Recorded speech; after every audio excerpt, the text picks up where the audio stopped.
Robert Williams sat in his massive living room, staring out the floor-to-ceiling windows of his Beverly Hills mansion. The house was so quiet he could hear his own breathing. At 52 years old, he had everything money could buy. But something felt terribly wrong. The silence wasn't new. It had been this way for months now, ever since his divorce was finalized. His ex-wife had taken half his fortune, but honestly, he didn't even notice the missing money. What hurt more was how his two grown children had sided with their mother and barely spoke to him anymore. Phone calls went unanswered. Text messages got one-word replies, if any response at all. Robert walked through his 15-bedroom house, his footsteps echoing in the empty hallways. He had built this empire from nothing. 25 years ago, he was just a regular guy with a computer science degree and a crazy idea for a software company. He worked 18-hour days, lived on instant noodles, and slept on the office couch, more nights than he could count. But it paid off. His first company sold for $50 million when he was 30. His second company went for $200 million. His third broke the billion-dollar mark. Now he had more money than he could spend in 10 lifetimes, but he felt poorer than ever. The doorbell rang, breaking through his thoughts. Robert opened the door to find Mrs. Rodriguez, his housekeeper, for the past 8 years. She was running late, which was unusual for her. She was always punctual, always professional, always kind. "I'm so sorry, Mr. Williams," she said, slightly out of breath. "The bus was delayed and then I had to walk the last 6 blocks because—" She paused, looking embarrassed. "Because what?" Robert asked gently. "Well, there was this homeless man at the bus stop.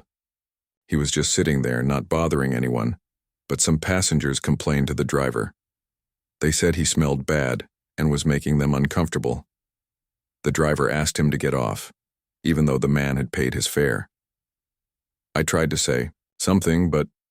She shrugged helplessly. Robert had never really thought about homeless people before. Sure, he donated to charities for tax purposes, but it was always through his accountant. He never actually met the people his money was supposed to help. "That's terrible," Robert said, and he meant it. "What happened to the man?"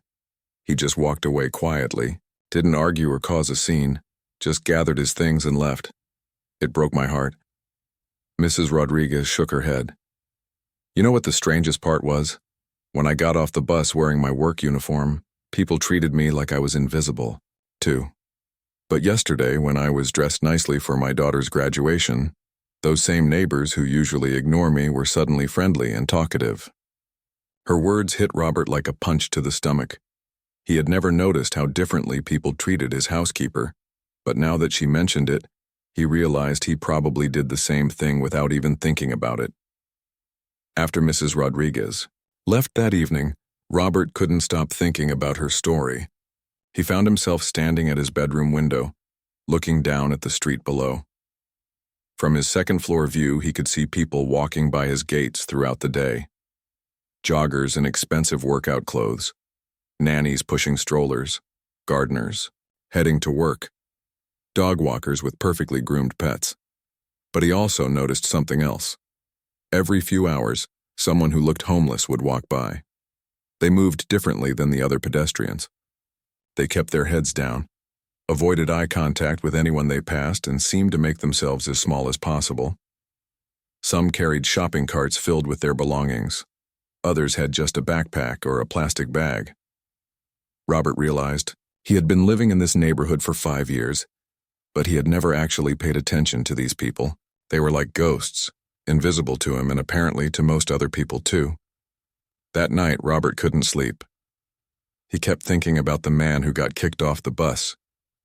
What was his story? How did he end up homeless? Did he have family somewhere? Had anyone ever just talked to him like a human being? Robert walked downstairs to his home office and opened his laptop. He started researching homelessness, something he had never bothered to learn about before. The statistics shocked him. In Dipper, Los Angeles County alone, there were over 60,000 homeless people. Many of them were veterans who had served their country but came home to find they couldn't afford housing or get the medical care they needed. Others were families who lost their homes due to medical bills or job loss. Some were young people, who had aged out of foster care with nowhere to go.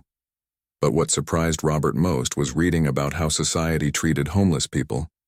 Study after study showed that people literally looked through them, as if they didn't exist. Store owners called police to move them along. Restaurant workers threw away perfectly good food rather than give it to hungry people. Even worse, some people actually seemed to enjoy being cruel to those who had nothing. Robert thought about his own life. When was the last time he had a real conversation with someone who wasn't trying to sell him something or ask him for money? When was the last time someone treated him like a normal person instead of a walking bank account? His divorce had been brutal, but it taught him something important. His ex-wife admitted that she never really loved him. She loved his money and the lifestyle it provided. His business partners were friendly to his face but talked behind his back about how they could push him out of deals. Even his own children seemed more interested in their trust funds than spending time with their father. Robert stood up and walked to his bathroom mirror. He looked at his reflection, expensive haircut, perfect teeth thanks to years of orthodontics, and whitening, skin that looked younger than his age thanks to the best dermatologist money could buy. He wondered what people saw when they looked at him. Did they see Robert the person or just Robert the millionaire? An idea started forming in his mind. It was crazy, maybe even dangerous, but he couldn't shake it. What if he could find out how people really treated each other when money wasn't part of the equation? What if he could see how the world looked from the bottom instead of the top? The more he thought about it, the more curious he became. He had spent his entire adult life climbing higher and higher up the social ladder, but he had never looked down to see what he was climbing over. Robert walked back to his window and looked out at the empty street. Tomorrow, he decided, he was going to try something that would either change his life forever or teach him that he really was as disconnected from humanity as he feared. For the first time in months, Robert Williams felt excited about waking up in the morning. He had no idea that his little experiment would end up shocking everyone, including himself. Robert woke up at 5 in the morning, his heart pounding with nervous energy. He had barely slept, his mind racing with thoughts about what he was about to do. Today was the day he would step into a world he had never experienced, life as someone society ignored. He walked to his massive walk-in closet, past rows of designer suits and handmade Italian shoes that cost more than most people's monthly rent. In the very back corner, he found what he was looking for. Last month, Mrs. Rodriguez had asked if she could store some donations for her church in his garage. Among those items were old clothes that people had thrown away. Robert pulled out a pair of torn jeans with holes in the knees, a faded t-shirt that had seen better days, and a worn-out jacket that smelled like it hadn't been washed in weeks. The clothes felt strange against his skin. He couldn't remember the last time he had worn anything that wasn't perfectly tailored and expensive. Looking in the mirror, Robert barely recognized himself. But he wasn't done yet. He messed up his usually perfect hair, rubbed some dirt on his face and hands, and practiced walking with the tired, defeated posture he had observed from his window. The transformation was remarkable. The confident millionaire was gone, replaced by someone who looked like he had been living on the streets for months. Robert grabbed a piece of cardboard from his recycling bin and wrote, "Anything helps, God. Bless," in shaky handwriting. His hands were actually trembling as he wrote it. This felt more terrifying than any business presentation he had ever given. At 6:30 in the morning, Robert Williams, worth over $300 million, walked out of his mansion and sat down on the sidewalk right outside his own front gates. The irony wasn't lost on him. He was pretending to be homeless in front of the very symbol of his wealth. The first hour was the hardest. Every time he heard footsteps approaching, his heart raced. What if someone recognized him? What if this whole thing backfired? But as person after person walked by without even glancing in his direction, Robert realized something shocking. He really was invisible. The first real test came at 7:15 when his neighbor, Mrs. Chen, walked by. With her small dog, Robert had talked to her dozens of times at neighborhood barbecues and charity events. She had always been friendly, even complimenting him on his beautiful garden. Now, as she approached with her perfectly groomed poodle, Robert held his breath. She walked right past him without a single glance. Not only did she not recognize him, She actively avoided looking in his direction. When her dog started to sniff toward Robert, she quickly pulled the leash and hurried away, as if he might be dangerous. Robert felt a strange mix of relief and sadness. Relief that his disguise was working, but sadness at how easily someone he knew could look right through him. As the morning progressed, Robert watched a parade of people from his neighborhood walk by. The mailman who had delivered packages to his door countless times stepped around him without acknowledgement. A group of teenagers on their way to school made jokes about him just loud enough for him to hear. One of them even pretended to throw something at him before his friends pulled him away, laughing. But the real shock came at 8:30 when Mr. Thompson, his next-door neighbor, approached. Robert and Mr. Thompson had been friends for years. They had shared barbecues, their kids had played together when they were younger, and they often talked about sports and business over the fence between their properties. Mr. Thompson walked directly toward Robert, and for a moment Robert thought he had been discovered. But instead of recognition, there was disgust on his neighbor's face. "You can't stay here," Mr. Thompson said firmly. "This is a private neighborhood. There are shelters downtown where you belong. If you're not gone in 10 minutes, I'm calling the police." Robert kept his head down and mumbled, "Sorry, sir, I'll move along." Mr. Thompson walked away without another word, pulling out his phone. Robert could hear him talking to someone, probably neighborhood security, about removing the vagrant from the area. The man who had borrowed Robert's lawnmower just last month, who had asked for investment advice at their last neighborhood meeting, had just threatened to have him arrested without recognizing him while Robert moved to a spot further down the street, in front of a small coffee shop he had never noticed before. From this new position, he could still see his mansion but was far enough away to avoid immediate trouble. The coffee shop was busy with the morning rush. Well-dressed professionals hurried in and out with their expensive drinks, talking loudly on their phones about meetings and deals. Robert listened to their conversations and realized how similar they sounded to his own daily routine just 24 hours ago. A woman in a business suit walked out of the coffee shop with 2 drinks. She saw Robert and quickly looked away, but then something unexpected happened. She stopped, turned around, and walked back to him. "Here," she said, holding out one of the coffee cups. "It's still hot." Robert looked up, surprised. "Thank you," he said quietly. "I'm sorry I can't do more," she replied. "I hope things get better for you." She walked away quickly, as if embarrassed by her own kindness. Robert held the warm cup in his hands and felt something he hadn't experienced in years, genuine gratitude from a stranger who expected nothing in return. But for every person like the woman with the coffee, there were 10 others who treated him like he wasn't even human. A security guard from a nearby office building came by twice to tell him he couldn't loiter in the area. A group of joggers made a wide circle around him, one of them holding her nose dramatically as they passed.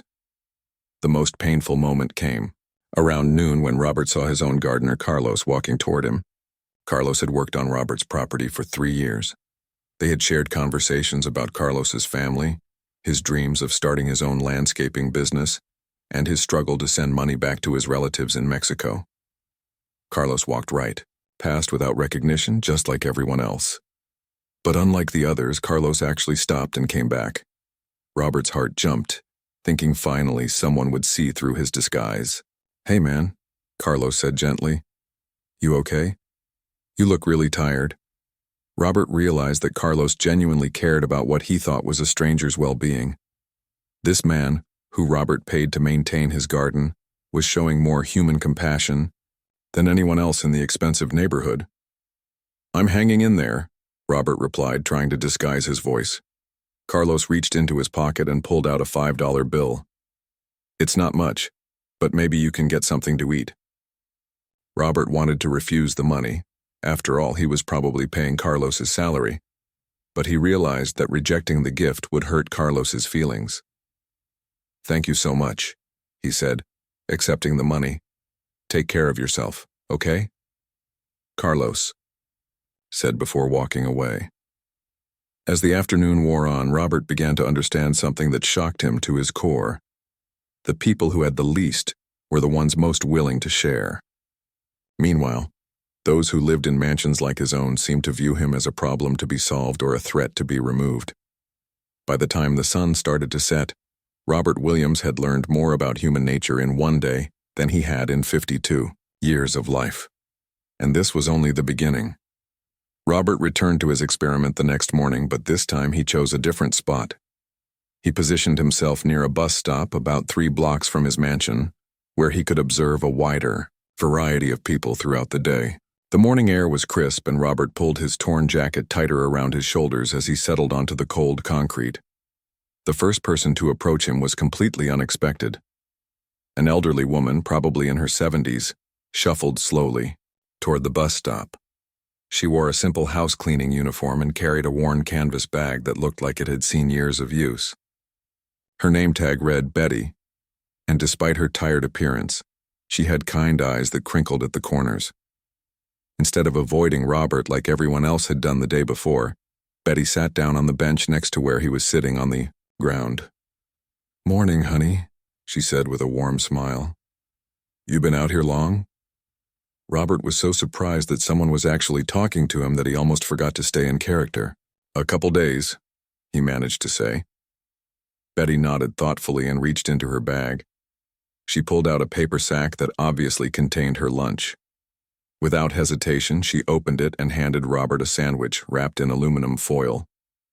"I've made 2 this morning," she said. "Turkey and cheese. My granddaughter always tells me I pack too much food anyway." Robert stared at the sandwich, overwhelmed. This woman, who clearly worked hard for very little money, was giving away her lunch to a complete stranger. "I can't take your food," he protested. "Nonsense," Betty said firmly. "When I was your age, I went through some hard times too. A church lady used to bring me groceries when my kids were small and my husband got laid off. She told me that someday, when I was back on my feet, I should help someone else the same way. That was 40 years ago, and I've been looking for chances to pay it forward ever since." She stood up as her bus approached. "You take care of yourself, you hear? And remember, this rough patch won't last forever. Better days are coming."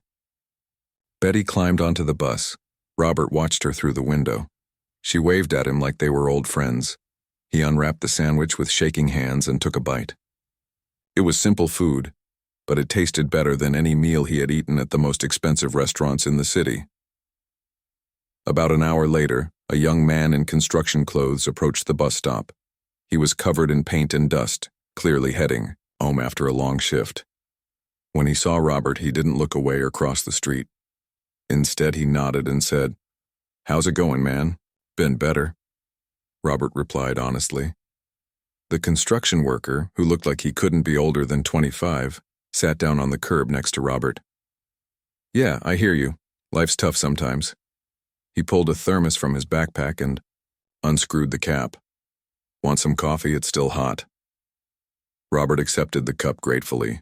The coffee was strong and black, exactly what he needed. "Thanks. I'm Robert." "I'm Jake," the young man said. "You from around here?" "Sort of," Robert said, which was technically true. "What about you?" "I'm working construction on that new shopping center about 10 minutes from here.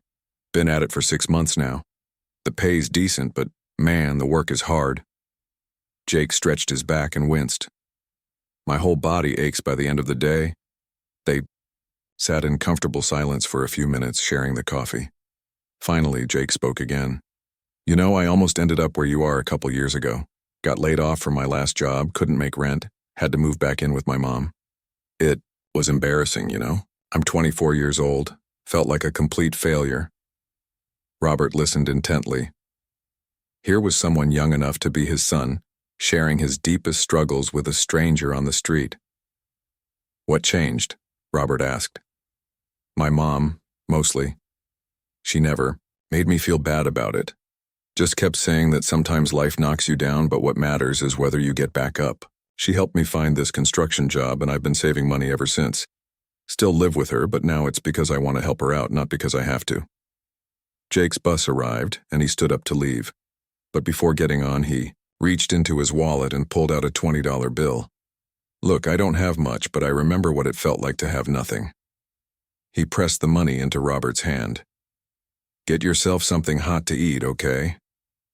I can't take this, Robert said, but Jake was already climbing onto the bus. Pay it forward someday, Jake called out as the doors closed. Robert sat there holding the $20, thinking about what Jake had said. This young man, who probably made more in a month than Robert spent on a single dinner at his favorite restaurant, had just given away money he clearly needed, and he had done it without judgment, without questions, just because he remembered what it felt like to struggle. As the afternoon wore on, Robert encountered more people who surprised him. A teenage girl shared her French fries with him while waiting for her ride. An off-duty nurse stopped to ask if he needed medical attention and gave him a bottle of water. A retired teacher sat and talked with him for 20 minutes about books and life. But not everyone was kind. A woman in an expensive car honked at him when he got too close to her vehicle at a red light. A businessman in a $1,000 suit made a phone call loudly complaining about the homeless problem while standing just 10 feet away. A group of college students took pictures of him without permission, probably for social media. The most shocking encounter of the day happened around 3 in the afternoon. Robert was still sitting at the bus stop when he saw a familiar figure approaching. It was Paul, the security guard from his own mansion, the same man Robert had hired 3 years ago and paid a generous salary to protect his property. Paul walked directly toward Robert with a stern expression. Robert's heart raced as he realized he was about to be confronted by his own employee. "You can't stay here," Paul said in an official tone. "This is a private area, and we've had complaints from residents about loitering." Robert kept his head down and tried to disguise his voice. "I'm just waiting for the bus, sir." "Well, wait somewhere else," Paul said firmly. "If I see you here again, I'll have to call the police." Robert couldn't believe what he was hearing. This was the same man who greeted him with a smile every morning, who asked about his day, who had thanked him just last week for the Christmas bonus. Now Paul was threatening to have him arrested, and he had no idea he was talking to his own boss. "I understand," Robert mumbled. "I'll move along." As Paul walked away, Robert felt a mix of emotions he couldn't quite process. Disappointment, anger, but also a strange kind of understanding. Paul was just doing his job, protecting the wealthy residents from anything that might make them uncomfortable, including, apparently, homeless people who dared to exist in their neighborhood.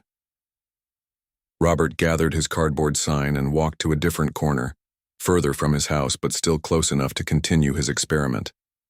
As he settled into his new spot, he thought about the stark contrast between people like Betty and Jake, who had so little but gave so freely, and people like his neighbor and his own security guard, who had everything but showed no compassion.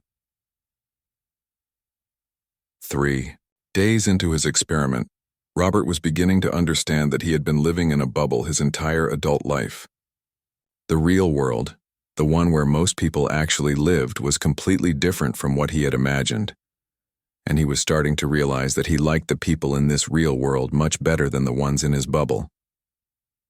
On the 4th day of his experiment, Robert decided to position himself closer to the small park, where he had noticed other homeless people gathering. He wanted to understand their world better, to see how they survived and supported each other. What he witnessed that morning would change everything. As Robert settled onto a bench with his cardboard sign, he noticed an older man sitting under a large oak tree about 50 feet away. The man looked to be in his 60s, with gray hair and a beard that had grown wild and unkempt. His clothes were military surplus, an old army jacket with faded patches and combat boots that had seen better days. Despite his rough appearance, there was something dignified about the way he sat, his back straight and his eyes alert. Robert watched as the older man carefully organized his few possessions. He had a worn backpack, a sleeping bag, and what looked like a small American flag that he had tucked into his jacket pocket. Everything was arranged with military precision, even though he was living on the street. Around noon, the temperature started to rise and Robert noticed the older man struggling. He was breathing heavily and kept wiping sweat from his forehead, even though it wasn't that hot. Something was clearly wrong. Robert was about to get up and check on him when he heard familiar voices approaching. It was Betty, the kind cleaning lady who had shared her sandwich with him the day before. Walking beside her was Jake, the young construction worker who had given him coffee and $20. "There's Eddie," Betty said, pointing toward the older man under the tree. "He doesn't look good today." Jake nodded with concern. "I brought him some lunch yesterday, and he was telling me about his time in Vietnam. Guy's been through hell." Robert listened as they talked about Eddie like he was family. It was clear they had been checking on him regularly, bringing him food and company whenever they could. Suddenly, Eddie stood up from under the tree, but something was wrong. He swayed on his feet, grabbed his chest, and then collapsed to the ground. "Eddie!" Betty screamed, dropping her purse and running toward him as fast as her elderly legs could carry her. Jake was already sprinting across the park. Robert jumped up and followed them, his heart pounding with fear and adrenaline. When they reached Eddie, he was unconscious and barely breathing. His face was pale and sweaty, and his lips had a bluish tint. "Call 911, Jake shouted as he knelt beside Eddie and checked for a pulse. Betty was already dialing, her hands shaking as she spoke to the emergency operator. "We need an ambulance at Maple Street Park. A man just collapsed and he's not breathing right." Jake immediately started CPR, pressing on Eddie's chest with steady, strong compressions. "Come on, Eddie, stay with us, man." Robert knelt down beside them, feeling completely helpless. He had taken CPR classes years ago for his business, but Jake clearly knew what he was doing better than Robert did. "What can I do?" Robert asked. "Help me count," Jake said, not stopping his compressions. "We need to keep this rhythm going until the paramedics get here." Together, they counted out loud while Jake worked to keep Eddie's heart beating. Betty held Eddie's hand and talked to him softly, telling him that help was coming and that he needed to fight. "You're going to be okay. Eddie," she whispered, "you've survived worse than this. Remember what you told me about that time in the jungle? You said you never gave up then, and you can't give up now." As they waited for the ambulance, a crowd started to gather. Robert expected people to help, but what he saw instead made him sick to his stomach. Most of the well-dressed pedestrians stopped to watch from a distance like it was some kind of entertainment. Some pulled out their phones to record videos. A few made comments about how those people shouldn't be allowed in the park because they bring problems to the neighborhood. One woman in expensive yoga clothes actually complained loudly to her friend, "This is exactly why I don't bring my children to this park anymore. It's becoming so unsafe." Robert wanted to scream at them that Eddie was a human being who had served his country, not some inconvenience ruining their day, but he stayed focused on helping Jake and Betty. Finally, after what felt like hours but was probably only 10 minutes, the ambulance arrived. The paramedics took over from Jake, hooking Eddie up to machines and loading him onto a stretcher. "Is he going to be okay?" Betty asked one of the paramedics. "We're doing everything we can," the paramedic replied. "It looks like a heart attack, but you guys did great with the CPR. That probably saved his life." As the ambulance drove away with its sirens blaring, Betty, Jake, and Robert stood in the park, all of them shaken by what had just happened. "I can't believe those people," Jake said angrily, gesturing toward the crowd that was already dispersing. "They just stood there like it was a show. Nobody else even tried to help." Betty wiped tears from her eyes. "Eddie told me once that the hardest part about being homeless isn't the hunger or the cold, it's being invisible. People look right through you like you don't matter." "Well, he matters to us," Jake said firmly, "and we're going to make sure he knows that." Robert felt something breaking open inside his chest. Here were two people who had very little, but they had just risked everything to save a man that society had written off. Meanwhile, people with money and comfort had treated Eddie's medical emergency like an inconvenience. "I want to go to the hospital," Robert said suddenly, "to check on him." Betty smiled through her tears. "That's a good idea. Eddie doesn't have any family that I know of. He could probably use some friendly faces when he wakes up." The three of them took the bus to the county hospital, pooling their money for the fare. Robert still had the $20 Jake had given him the day before, and he insisted on paying for all 3 tickets. At the hospital, they learned that Eddie was stable but would need surgery. His full name was Edward Martinez. and he was a decorated Vietnam veteran who had been living on the streets for 8 years after losing his apartment due to medical bills from a previous heart condition. He has no insurance and no emergency contacts, the nurse told them. The surgery will cost about $40,000. Without it, he probably won't survive another heart attack. Robert's mind raced. $40,000 was pocket change to him. He spent more than that on wine in a typical month. But to Eddie, it might as well have been 40 million. As they sat in the waiting room, Betty and Jake talked about organizing fundraisers and reaching out to veteran support groups. They were determined to find a way to help Eddie, even though they had almost nothing themselves. Robert listened to their plans and felt ashamed of his entire life. These two people, who together probably made less money in a year than he spent on his car, were ready to move heaven and earth to save a homeless veteran they barely knew. Meanwhile, Robert's own neighbors had complained about Eddie being an eyesore in their park. For the first time in his adult life, Robert Williams understood what real wealth looked like. It wasn't money in the bank or properties around the world. It was the willingness to give everything you had to help someone else, even when you had almost nothing to give. And he was about to do something that would shock everyone, including himself. Robert sat in the hospital waiting room for 3 hours, still dressed in his homeless disguise, watching Betty and Jake make phone call after phone call.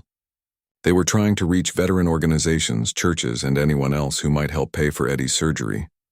Their determination was incredible, but Robert could see the worry in their eyes. $40,000 might as well have been $40 million to people like them. When the doctor finally came out to talk to them, his news was both good and bad. Eddie was awake and stable, but he needed surgery within the next 24 hours. Without it, his damaged heart wouldn't survive another attack. "Can we see him?" Betty asked. The doctor nodded. "He's been asking for his friends. Room 314.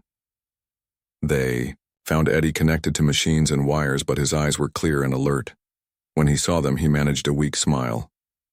"You guys saved my life," he whispered. "The nurse told me what you did."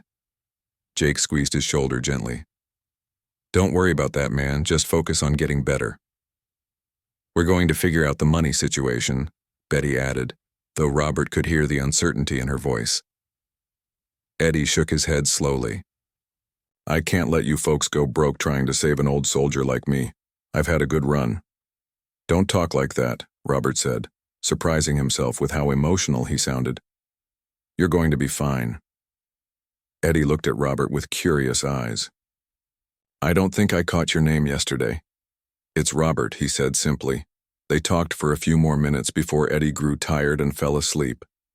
In the hallway outside his room, Betty and Jake continued making their plans. They had managed to contact a veterans organization that might be able to help with part of the cost, but they were still short by thousands of dollars. "I have an idea," Jake said suddenly.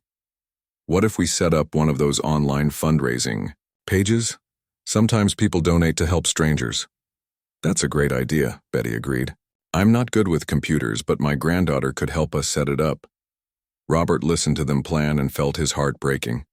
These two incredible people were about to spend weeks or maybe months of their lives trying to raise money that he could provide with a single phone call to his bank. "I'll be right back," Robert said. "I need to make a phone call." He walked outside the hospital and pulled out his phone, dialing a number he hadn't called in months. "Williams' residence," came Mrs. Rodriguez's familiar voice. "Mrs. Rodriguez, it's Robert. I need you to do something very important for me." There was a pause. "Mr. Williams? Where are you?" "I've been worried sick. You haven't been home in 4 days." "I'm fine.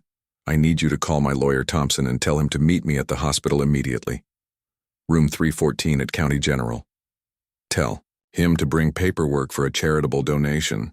"Sir, are you hurt? Do you need me to call someone?" "I'm not hurt, but someone else is, and I'm going to help them. Just please make those calls." Robert hung up and walked back inside, his mind racing with everything he needed to do. When he got back to Eddie's room, Jake and Betty were still there, holding Eddie's hands and talking softly to him. "Robert, there you are," Betty said. "We were just telling Eddie about our fundraising plan." Robert took a deep breath. "Actually, I have something to tell all of you. Something that's going to sound crazy. Before he could continue, there was a commotion in the hallway. Robert's lawyer, Mr. Thompson, appeared in the doorway looking confused and slightly out of breath. Behind him was Mrs. Rodriguez, who looked worried and relieved at the same time. "Robert Williams," Mr. Thompson said formally. "You called about a charitable donation?" The room went completely silent. Betty and Jake stared at Robert with confused expressions, while Eddie's eyes widened despite his weakened condition. "Robert Williams," Jake repeated slowly. "As in Williams Tech, the billionaire?" Robert nodded, feeling nervous for the first time in years. "Actually, I'm not a billionaire, just a multi-millionaire. But yes, that's me." Betty's hand flew to her mouth. But you're homeless. We've been taking care of you." "No," Robert said gently. "You've been taking care of someone you thought was homeless. And in doing that, you taught me more about being human than I learned in 52 years. Of being rich," he turned to his lawyer. "I want to pay for Eddie's surgery, all of it. And I want to set up a foundation to help homeless veterans get the medical care and housing they need." "Robert," Eddie whispered from his hospital bed. "What's going on here?" Robert sat down beside Eddie's bed and explained everything. How he had felt disconnected from the world, how Mrs. Rodriguez's story about the homeless man on the bus had inspired him to see what life was like for people society ignored. He told them about the 4 days he had spent on the streets, how most people had treated him like he was invisible or dangerous. "But you too," he said, looking at Betty and Jake. "You treated a complete stranger like family. You shared your food, your money, your time. You didn't know who I was or what I could do for you. You just saw someone who needed help." Betty started, crying. "All this time we were helping a millionaire?" "No," Robert said firmly. "You were helping someone who needed it. The fact that I have money doesn't change what you did. It makes it more amazing." Jake shook his head in disbelief. "I gave you $20. $20 to a guy who probably spends more than that on lunch. And that $20 meant more to me than any money I've ever received," Robert said. "Because it came from someone who understood what it meant to have nothing." Over the next hour, Robert explained his plan. He was going to sell one of his smaller companies and use the money to create the Eddie Martinez Foundation for homeless veterans. The foundation would provide medical care, job training, and permanent housing for veterans who had fallen through the cracks. "You want to name it after me?" Eddie asked weakly. "You're a decorated Marine who served your country and ended up on the streets because you couldn't afford medical bills," Robert said. "If that's not worth honoring, I don't know what is." Robert hired Betty as the foundation's community outreach director, with a salary that would let her retire from cleaning houses. He offered Jake a job as construction supervisor for the housing projects they would build, at 3 times what he was making at his current job. But the biggest surprise came when Robert made an announcement that shocked everyone, including his lawyer. "I'm selling my mansion," Robert declared. "It's too big for one person, and I've realized that living behind gates and walls just cuts you off from the world. I'm going to buy a regular house in a regular neighborhood where I can actually get to know my neighbors." 6 months later, Eddie Martinez cut the ribbon on the first apartment building built by the foundation that bore his name. He was healthy, housed, and working as a counselor helping other veterans transition off the streets. Betty had helped over 200 homeless individuals connect with services and housing. Jake had supervised the construction of 3 apartment complexes and was engaged to Betty's granddaughter, whom he had met at a foundation fundraiser.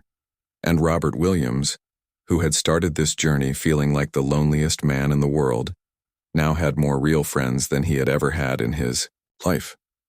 He lived in a modest 3-bedroom house and knew all his neighbors by name. Every morning he had coffee with Jake and Betty at the same coffee shop where a kind woman had once given him a free cup of coffee when she thought he was homeless. The foundation had helped over 1,000 veterans find housing and medical care. But Robert always said the person it helped most was him. He had learned that real wealth wasn't about how much money you had in the bank. It was about how many people you could help and how many genuine connections you could make with other human beings. Sometimes the most shocking endings are the ones where everyone wins.